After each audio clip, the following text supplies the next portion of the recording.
नमस्ते प्यारे बच्चों। तो हम समझ रहे थे एड ग्रेड अभ्यास पुस्तिका कक्षा 6वीं की गणित, ठीक है ना। तो जो हमने 1 से 5 तक के इसमें जो पाठ दिए गए थे वो सभी कंप्लीट कर लिए हैं पिछली वीडियो के माध्यम से।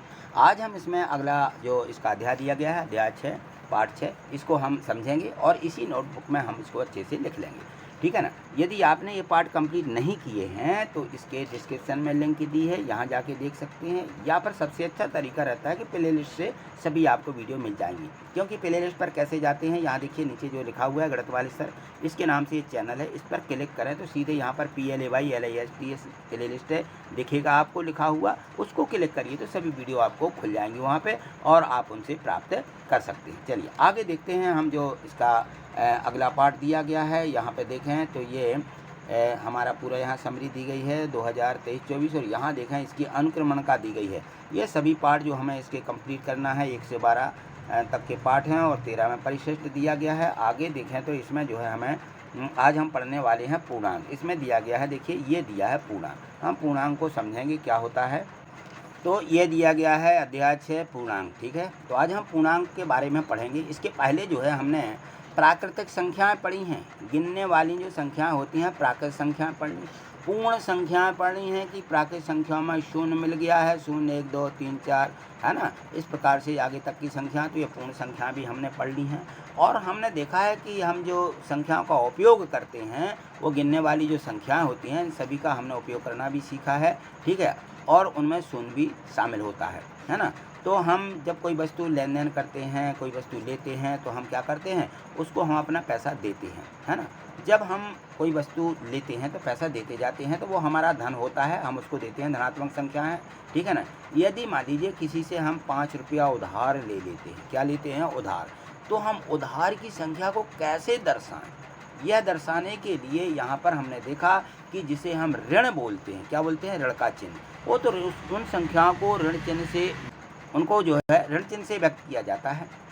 इसी प्रकार से जो धन वाली संख्या है वो हमारे पास धन होता है तो उसको हम धन से प्रदर्शित करते हैं। बस इतना अंतर है थोड़ा सा। यहाँ पे देखें, समझें, जैसे मान लीजिए यहाँ पर देखिए एक संख्या रेखा से समझते हैं। यहाँ देखें तो हम जब रेखा खींचते हैं इस प्रकार से, ये रेखा खींचिए, रेखा खींचने पर हम देखते हैं यहाँ पर मान लीजिए यहाँ पर हमने 0 से हम आगे चलते तो 0 हमारे पास रहता ही है, 0 1 2 3 4 और आगे तक की ये सभी संख्या पूर्ण संख्या हैं।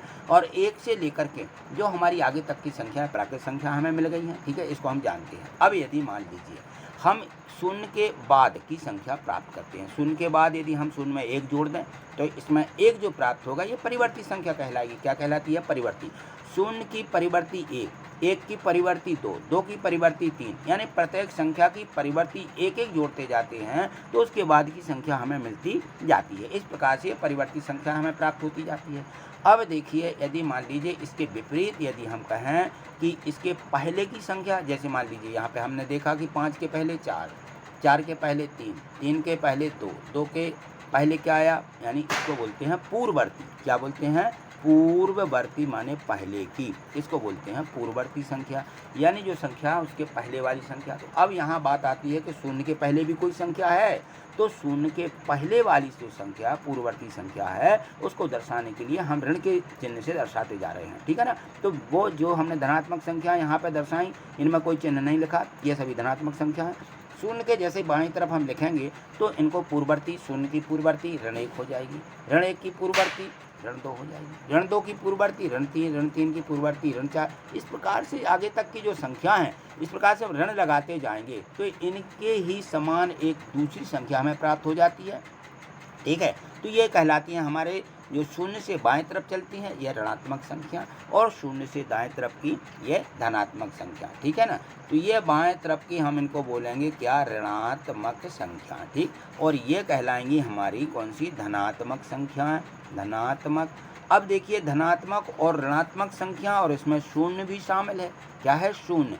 तो शून्य, धनात्मक और ऋणात्मक संख्याओं के संग्रह को पूर्णांक कहते हैं। जब ये सभी संख्याएं हमें प्राप्त हो जाती हैं, इन सभी संख्याओं का, उसमें शून्य भी शामिल रहेगा, तो धनात्मक, ऋणात्मक और शून्य शामिल रहे, इन संख्याओं के संग्रह को क्या कहते हैं? पूर्णांक कहते हैं। तो अब आपको बात समझ में आ गई होगी कि पूर्णांक कहलाता क्या है, ठीक है ना। तो इस प्रकार से देखिए यहाँ पर भी इन लोगों ने दिया है कि ये देखिए पूर्णांकों का यहाँ पे संग्रह बना करके दे दिया है, ठीक है। चलिए आगे बढ़िए। अब यहाँ हमने जो अभी पढ़ा है इसको यहाँ देखिए, तो दिया गया है शून्य ऋण 1 से बड़ा है। अब यहाँ देखें तो हमने देखा है कि शून्य की परिवर्ती संख्या, यहाँ ऋण नहीं है, शून्य की परिवर्ती जो संख्या होती है तो परिवर्ती में यानी बाद की संख्या, शून्य की परिवर्ती 1 है। अब 1 की परिवर्ती 2 है। अब 2 की यदि हम कहें कि पूर्ववर्ती, तो 2 के पहले 1 आता है, 1 की पूर्ववर्ती 0 होगी और 0 की पूर्ववर्ती तो यहाँ ऋण 1 आ जाता है, तो वो छोटा हुआ है ना। प्रत्येक संख्या तो हम यहाँ चेक कर पा रहे हैं कि हम जब 0 से दाएं तरफ बढ़ते हैं तो हमारी संख्या बड़ी होती जा रही है, और हम बाएं तरफ चलते हैं, 0 से ही नहीं कहीं से भी हम बाएं तरफ चलते हैं ऐसा, तो हमें संख्याएं घटते क्रम में मिलती जाती हैं, यानी छोटी संख्या मिलती जाती हैं, ठीक है।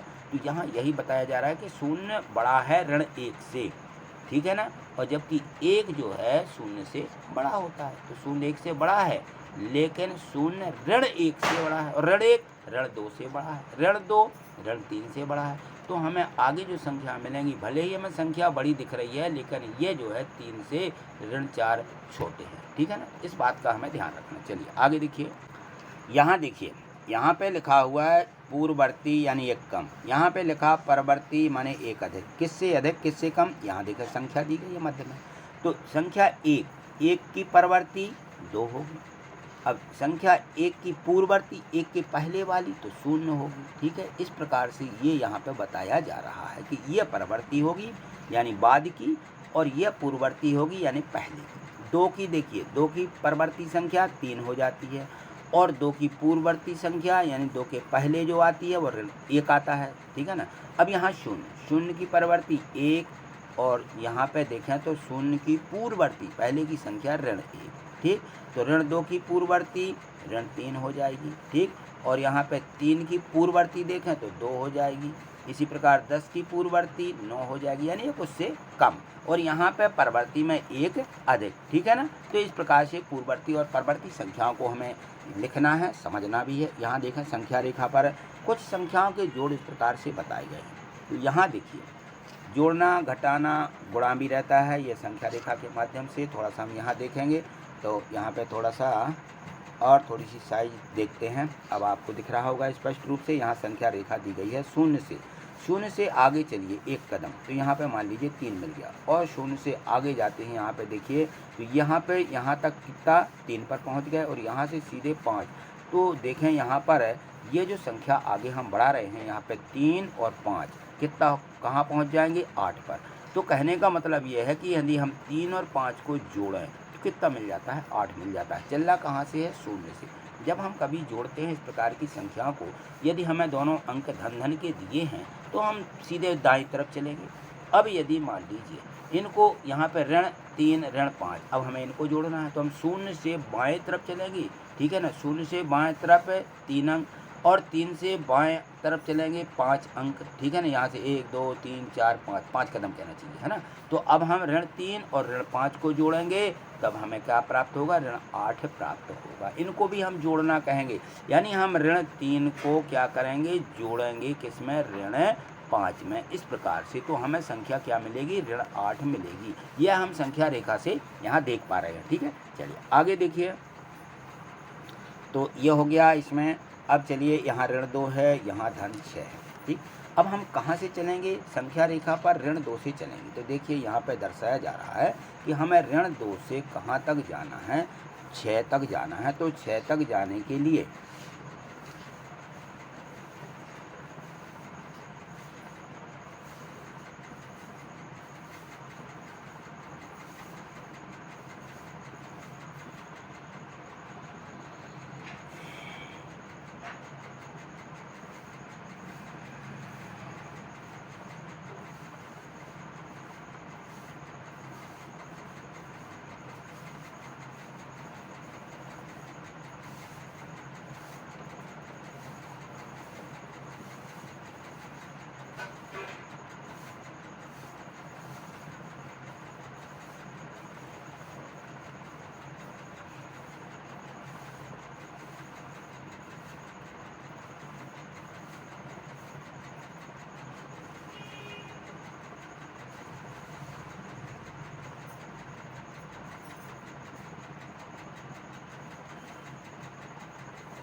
यहाँ देखें, यहाँ पर जो दिया गया है, इसमें दिया गया है कि ऋण 6 धन ऋण 2 धन 6, यानी हमें क्या करना है, इसमें जोड़ना है। ऋण 2 में धन 6 जोड़ना, कोई दिक्कत नहीं, संख्या रेखा से भी सीधे जोड़ देते हैं, ठीक है ना।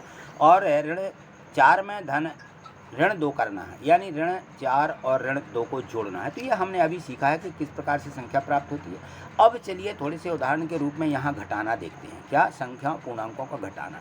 यदि हमें संख्या रेखा पर ऋण 8 और ऋण 6 दिए गए, इसका मान ज्ञात करना है, तो हमें घटाने में विशेष ध्यान रखना है। जब हम किसी संख्या को घटाते हैं तो जो हम घटाते हैं संख्या, उसका हमें योज्य प्रतिलोम ज्ञात करना है। क्या? योज्य प्रतिलोम। योज्य प्रतिलोम क्या होता है? किसी भी संख्या का यदि धनात्मक है तो ऋणात्मक, ऋणात्मक संख्या है तो धनात्मक, ये उसका योज्य प्रतिलोम होता है। जैसे यहाँ देखिए, ऋण 6 का योज्य प्रतिलोम धन 6 है ना। तो इस प्रकार से हमें उसका योज्य प्रतिलोम लिख लेना है। तो यहाँ देखें, योज्य प्रतिलोम लिख करके जब हम यहाँ घटाते हैं तो वो संख्या को हम क्या करेंगे? जोड़ देंगे। बस इतना करना है। जैसे इन्होंने देखिए यहाँ पर ऋण 6 धन 6 लिखा, ऋण 8 धन 6, तो ऋण 8 रहेंगे, धन के 6 बन जाएंगे। तो यहाँ चलिए हम ऋण 8 से धनात्मक दिशा में 6 कदम चलेंगे। तो यहाँ से देखिए, यहाँ से हम चलते हैं, यहाँ से ऋण 8 से धनात्मक दिशा में 1 2 3 4 5 6, किस पर आ जाएंगे? 2 पर। तो ऋण 8 धन 6 बराबर कितना प्राप्त होगा? ऋण 2। तो ये है घटाने में हमें विशेष ध्यान रखना है, योज्य प्रतिलोम। ठीक, चलिए आगे देखें। यहाँ देखिए, इस शब्द को याद रखना है कि एक पूर्णांक में से अन्य पूर्णांक को घटाने के लिए घटाए जाने वाले पूर्णांक के योज्य प्रतिलोम को दूसरे पूर्णांक में जोड़ दिया जाता है। ये आप जरूर इतना लिख लीजिए अलग से और इसको याद रखिएगा। और यहाँ देखिए, ऋण 8 में से हमें क्या घटाना है? ऋण 10 घटाना है। तो ऋण 10 का हम योज्य प्रतिलोम ज्ञात करेंगे और ऋण 10 का योज्य प्रतिलोम धन 10 होगा। तो यहाँ धन 10 हम लिख करके ऋण 8 में जोड़ देंगे, जो कि हमें संख्या प्राप्त होगी 2। ठीक, यहाँ पर भी वैसे ही करना है, ऋण 10 लिखना है और यहाँ पर ऋण 4 लिखा हुआ है, घटा रहे हैं। जब हम घटा रहे हैं तो ऋण 4 का योज्य प्रतिलोम क्या हो जाता है? धन 4 हो जाता है। तो धन लिख करके जोड़ देते हैं, तो यहाँ धन 4 आ जाएगा। और ऋण 10 में से धन 4 को घटाएंगे तो ऋण के 6 प्राप्त होंगे। ठीक है, तो इस प्रकार से हमें यहाँ पे संख्याओं को घटाना है। चलिए आगे देखें। अब यहाँ से देखिए, इन प्रश्नों में दिया गया है कि यहाँ पे गोल घेरे दिए गए हैं, इन पर भी हमें भरना है। और यहाँ दिया गया है कि ये जो है कोई प्रश्न दिया रहेगा, इसके 4 ऑब्जेक्टिव प्रश्न रहेंगे, यानी इसमें 4 उत्तर रहेंगे, उनमें से जो सही है वो हमें यहाँ पे लिखना है और उस गोले को भरना है जो यहाँ पे सही है, ABCD में से। ठीक है ना। तो यहाँ देखें, संख्या रेखा पर शून्य के दाईं ओर 5 इकाई की दूरी, जब हम शून्य से दाएं तरफ चलते हैं तो धनात्मक संख्या प्राप्त होती है। तो यहाँ पर दाईं तरफ लिखा हुआ है, यानी धनात्मक संख्या होगी 5 इकाई, यानी धन 5। ठीक है ना। तो ये A में दिया गया है धन 5, और A को हम यहाँ लिख लेंगे धन 5 को, और A वाला जो है यहाँ पे गोला हम भर देंगे। ऋण 5 और यहाँ पे 5 के बीच स्थित पूर्णांकों की संख्या। अब देखिए, ऋण 5 दिया और यहाँ पे धन 5, तो दोनों के बीच में कितनी संख्या हो जाएगी? दोनों के बीच की बात चल रही है, तो ऋण 5 से शुरू करिए। इस प्रकार से गिनती हम शुरू करेंगे। मान लीजिए हम यहाँ संख्या रेखा ऐसी बना देते हैं। मान लो ये 0 1 2 3 4 और ये यहाँ पे 5 दिया है, और यहाँ पर 1 2 3 4 या 5, ये 5 ऋण के हैं। ठीक है ना। तो हमें इनके बीच की संख्या की गिनती करना है। तो यहाँ देखें, 1 यहाँ पे आ जाएगा, तो यहाँ 1 हो जाएगा, यहाँ 3 पर 2, यहाँ पर 3 4 5 6 7 8 9। ठीक है ना। 5 और ऋण 5 दोनों के बीच की संख्याएं पूछी गई हैं। तो ऋण 5 और धन 5 के बीच में हमें 9 अंक प्राप्त होंगे। कितने अंक प्राप्त होंगे? 9 अंक। ठीक है, तो इस प्रकार से हमें इसको लिख देना है। यहाँ देखिए, यहाँ दिया है कि ऋण 1 से 3 अधिक कितना होगा? तो ऋण 1 दिया गया, यानी 3 में से 1 को कम कर देंगे, तो कितना बचेगा? 2। तो धन 2 प्राप्त होगा। पूर्णांक 8 की पूर्ववर्ती संख्या क्या होगी? पूर्ववर्ती यानी 8 के पहले की संख्या, तो 8 के पहले की संख्या धन 7 होगी। C में दिया गया है, 8 की पूछी गई है, धनात्मक 8 है, तो धनात्मक 8 के पहले धनात्मक 7 ही आएगा। ठीक है, ये C वाला ऑप्शन, यहाँ पर हम C वाला गोला भर देंगे। चलिए आगे देखें। यहाँ देखिए प्रश्न 5, ध्यान से पढ़िए। शून्य के पूर्ववर्ती का परवर्ती होगा। पूर्ववर्ती का परवर्ती पूछा गया है, तो देखिए यहाँ पे इस प्रकार से होगा। ये शून्य यहाँ पर हो जाता है 1 और यहाँ पर हो जाता है ऋण 1। समझ लीजिए आप। अब देखिए, शून्य का इन्होंने पहले पूर्ववर्ती माने पहले की, शून्य के पहले आएगा ऋण 1, और ऋण 1 का इन्होंने परवर्ती, ऋण 1 के बाद क्या आएगा, शून्य आएगा, ठीक है ना। तो यहाँ पे फिर से हम शून्य पर आ जाएंगे, ठीक है। तो संख्या होगी शून्य, सी वाले ऑप्शन में दी गई है, यहाँ सी वाला हम भर देंगे, ठीक। आगे चलिए, यहाँ पे पूछा है प्रश्न 6 में कि ऋण 1 और धन 1 के बीच कौन सा पूर्णांक होता है। तो धन 1 और ऋण 1 के बीच में शून्य पूर्णांक होता है, ठीक है। यहाँ पे शून्य लिख देंगे। अब यहाँ देखें प्रश्न 7वां, इसको समझिए। इसमें दिया है कि समुद्र तल से 100 मीटर नीचे के लिए कौन सा उचित चिन्ह का प्रयोग करते हैं। तो 100 मीटर नीचे जाते हैं तो हम उसको ऋण चिन्ह का उपयोग करते हैं और ऋण 100 हो जाएगा। यहाँ पर देखें संख्याएं दी गई हैं पूर्णांकों के रूप में। इन संख्याओं के संग्रह को क्या कहते हैं। तो शून्य, धनात्मक और ऋणात्मक संख्याओं के संग्रह को पूर्णांक कहते हैं। क्या कहते हैं, पूर्णांक, ठीक। चलिए, प्रश्न 9 दिया गया है कि शून्य और ऋण 8 संख्या युग्म में उचित चिन्ह लगाइए। तो शून्य छोटा है ऋण 8 से कि शून्य बड़ा है ऋण 8 से। क्या है, शून्य बड़ा है ऋण 8 से, तो बड़े का चिन्ह यहाँ पे लगाया जाएगा, क्योंकि जो होती है धनात्मक संख्या ऋणात्मक संख्याओं से बड़ी होती हैं, शून्य भी ऋणात्मक संख्याओं से बड़ा होता है, ठीक है। यहाँ पर देखिए प्रश्न 10 है कि धन 5 और ऋण 1 को संख्या रेखा पर लिखिए। तो यहाँ पे देखें धन 5 संख्या रेखा बनाइए, यहाँ से 1 से 5 तक हमने लिख दी गिनती, और यहाँ से ऋण 1। तो यहाँ पे लिखा था कि धन 5 और ऋण 1 को संख्या रेखा पर, तो ये हो जाते हैं धन 5 और ये हो जाता है ऋण 1। इस प्रकार से संख्या रेखा बनाना है। यहाँ देखिए प्रश्न 11 दिया है, इसमें है कि ऋण 1 धन 8 में धन 8 जोड़ना है ना। यहाँ पर डबल धन लगाया गया इसलिए कि धन 8 जोड़ रहे हैं ऋण 1 में। तो यहाँ पर हम इस प्रकार से लिखेंगे ऋण 1 धन 8, धन 8 माने धन ही रहेंगे, और 8 में से 1 को क्या कर देंगे, कम कर देंगे, यानी पूर्ववर्ती संख्या हो जाएगी। तो ये हमें मिलेगा धन के साथ, ठीक है। प्रश्न बाद देखिए लिखा है कि भूमि तल से 5 सीढ़ी ऊपर चल लें और फिर वहाँ से 3 सीढ़ी और ऊपर चलने पर भूमि तल से कौन सी सीढ़ी पर पहुँच जाएंगे। देखिए अब आप शून्य से 5 चढ़िएगा और 5 से और आगे 3 जाएंगे, तो आपको ज्ञात हो गया होगा कितना लिखेंगे। तो उसको हम 5 और धन 3 कितना हो जाएगा, 8, यानी भूमि तल से वह 8वीं सीढ़ी पर होगी, ठीक। संख्या रेखा की सहायता से अब बताएं कि ऋण 2 धन 8 का मान ज्ञात करो। तो ऋण 2 से हमें धनात्मक यानी दाईं तरफ 8 कदम चलना पड़ेगा। यहाँ से देखिए ऋण 2 संख्या रेखा बना ली, शून्य से यहाँ तक बना लें, और शून्य से बाएं तरफ ऋण 2 तक तो बनाए ही, जितनी जगह हो उतनी बना सकते हो, लेकिन हमें ऋण 2 से चलना है। तो एक एक कदम यहाँ पर चलते जाएंगे शून्य से बाएं तरफ में। इस प्रकार से हमारे टोटल कदम कितने हो जाएंगे, 8, ठीक है ना। तो यहाँ से हम सीधे चाहें तो इस प्रकार लिखें कि 1 कदम 2 कदम 3 4 5 6 7 और ये 8 आ गए ना। तो कहाँ पर पहुँच गए हम, 6 पर पहुँच गए, धन के 6। तो ऋण 2 धन 8 बराबर 6। इस प्रकार से संख्या रेखा पर हम इसको बता सकते हैं। चलिए आगे देखें। यहाँ देखिए प्रश्न 13 दिया है कि ऋण 12 में से ऋण 3 को घटाइए, ठीक है ना, और ऋण 10 का योज्य प्रतिलोम ही बताइए, ज्ञात करिएगा बा में, ठीक है। तो यहाँ आ वाले में हम लिखेंगे कि ऋण 12 ऋण 3। तो अब देखें यहाँ पर ऋण 12 में क्या करना है, ऋण 3 जो दिया है इसका योज्य प्रतिलोम जोड़ देते हैं। तो यहाँ धन लिख देंगे और ऋण 3 का योज्य प्रतिलोम यहाँ लिखेंगे कि धन 3 होता है, ठीक है। तो ऋण 12 धन 3 आ जाएगा, और यहाँ पर जो उत्तर होगा ऋण 12 धन 3 कदम चलेंगे तो ऋण के 9 बचेंगे, ठीक है ना। और ऋण 10 का योज्य प्रतिलोम, तो ऋण 10 का योज्य प्रतिलोम धन 10 होता है, ठीक है, यानी 10। 14वां प्रश्न देखो, यहाँ पे लिखा 50 ऋण 40 ऋण 6। तो हम ऋण 6 और ऋण 40 को घटा रहे दोनों को, तो हम दोनों का क्या लिखेंगे, योज्य प्रतिलोम लिखेंगे। तो यहाँ पर देखें इस प्रकार से लिखेंगे 50 धन ऋण 40 का योज्य प्रतिलोम, और यहाँ पे लिखेंगे धन ऋण 6 का योज्य प्रतिलोम। लिख करके क्या करना है, जोड़ना है। तो ऋण 40 का योज्य प्रतिलोम होगा धन 40, और ऋण 6 का योज्य प्रतिलोम धन 6 हो जाएगा। तो 40 और 6 46, ठीक है ना। तो 50 और 46 जोड़ दें तो उत्तर आएगा 96, धन के 96 आ जाएगा। चलिए अगला प्रश्न देखिए। यहाँ देखें प्रश्न 15 दिया है कि निम्नलिखित के अपोजिट यानी विपरीत लिखें, अपोजिट उल्टे। लंबाई में वृद्धि का विपरीत होता है कमी। बड़ी वृद्धि माने बढ़ना, और बढ़ने का क्या हो जाएगा, कम, ठीक है ना। तो हम लिख देंगे लंबाई में कमी। 30 किलोमीटर दक्षिण दिशा की विपरीत दिशा होती है। कौन सी दिशा होती है भाई, दक्षिण की, उत्तर दक्षिण, ये उसकी विपरीत है। तो हम यहाँ लिख देंगे 30 किलोमीटर उत्तर दिशा।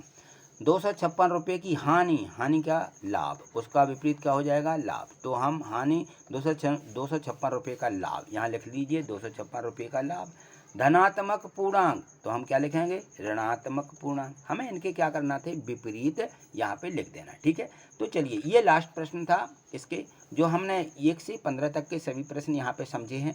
आप इनको अपनी इसी नोटबुक में या जो एड ग्रेड बुक है इसमें लिख लीजिए और इनको बार बार 1-2 बार ज़रूर समझिएगा, या इसी वीडियो को जब 1-2 बार समझेंगे तो बहुत अच्छे से समझ में आ जाएगा, ताकि हमसे या आगे के प्रश्न अच्छे से हल करते बने। ये जो है गणित की शुरुआत है, ठीक है। और यदि आप इसी प्रकार से आगे समझना चाहते हैं तो इस चैनल को सब्सक्राइब करके रखें, क्योंकि सभी कक्षाओं की गणित यानी शुरुआत से लेके कहना चाहिए तो 12वीं तक की गणित इस चैनल पर आपको मिल सकती है। तो आप जो है इसको सब्सक्राइब करें और प्रत्येक वीडियो को लाइक अवश्य करें। लाइक करने से ये होता है कि जैसी वीडियो रहती है ना, तो फर्स्ट ऊपर आपको हमारी वीडियो दिखेंगी, और यदि आप लाइक नहीं करते हो तो वीडियो बहुत नीचे रहती हैं, जो आप देख नहीं पाते हैं और ढूंढते ढूंढते परेशान होते हैं, ठीक है। तो वीडियो को लाइक कर लीजिए। थैंक यू, धन्यवाद।